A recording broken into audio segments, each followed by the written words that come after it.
Welcome to the I Am Jen Wilson, the Healing Rebel podcast. I am very excited to have Victoria Cunningham back on the podcast. I was checking out before she came on when it was. It was the 13th of April 2020, episode 92, and this will be episode 206 or 207 when it's going out. So welcome back, Victoria, after all this time and all these episodes.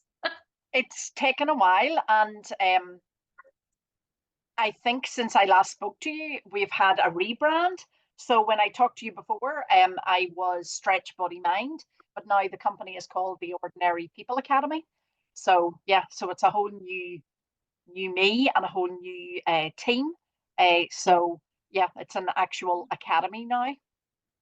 We know each other much better now. Like when we spoke the last time, we had met in person once at the Max Strom event that you ran. That was the first time we'd met in person.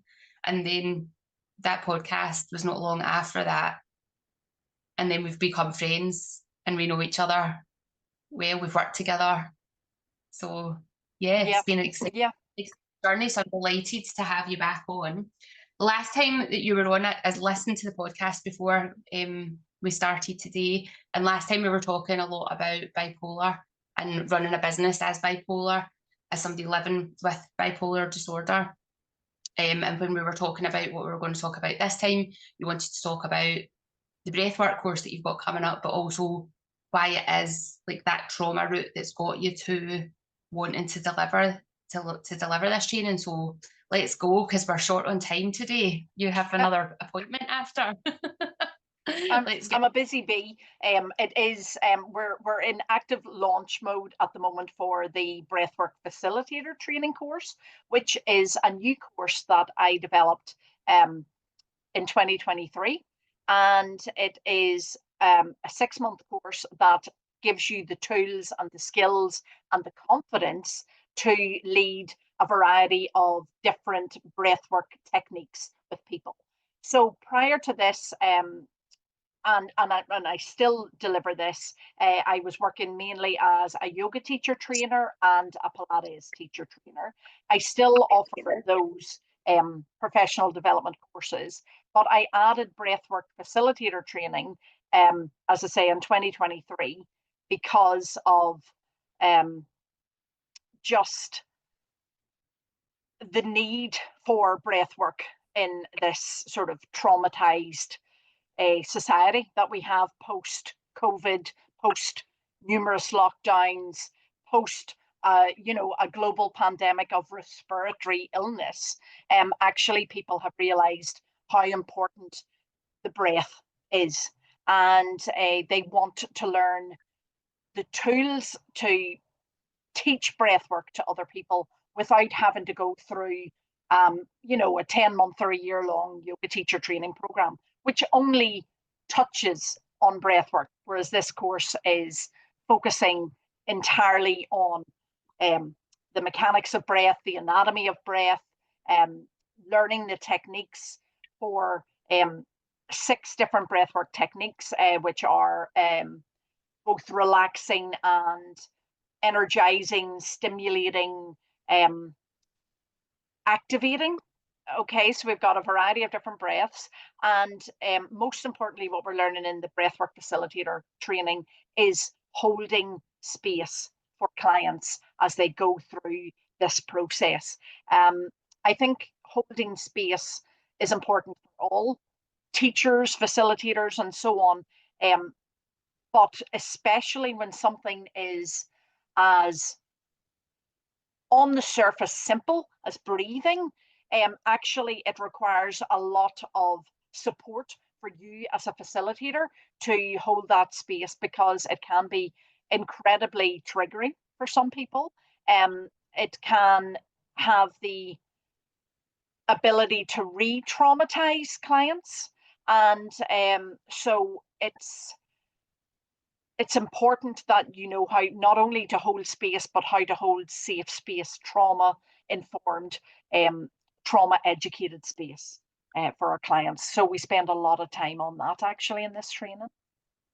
What's the thing that really makes your course stand out from some of the other ones? Because some of the other ones are very about using the breath maybe for becoming a better athlete or just for relaxation purposes. But there's no, from what I've seen from the other people that have the breathwork courses, they don't really talk about what this can potentially bring up. It's the same with sound. Like you see people doing sound healing courses, and they're never taught about what to do if this brings up an emotional reaction in somebody, how to support them, how to hold them through that space, how to make sure that they don't leave feeling worse than when they came in. Yeah. And that's really important because, like you said, it's simple but powerful. And I talk about that when I teach lymphatic drainage. I'm like, this stuff's really simple, but you have emotions trapped in your body that might be trapped in the lymph. So when you're doing that, it might come out, and you need to Yes. be, because if you've not got the right support network around you, if you didn't even know that this was a possibility, it can be really harmful to you. It can make you feel insecure or set you back on a path that maybe you had been miles along in a healing journey, and not knowing that this was going to potentially bring things back up. So the last podcast that we spoke about, you only really touched on the trauma aspect of having bipolar, and you mentioned the troubles. Yes. Yes. Having lived in Northern Ireland, and we've spoken quite at length, quite a bit in our personal conversations about that. So, is there any part of that that you want to share more information on? I think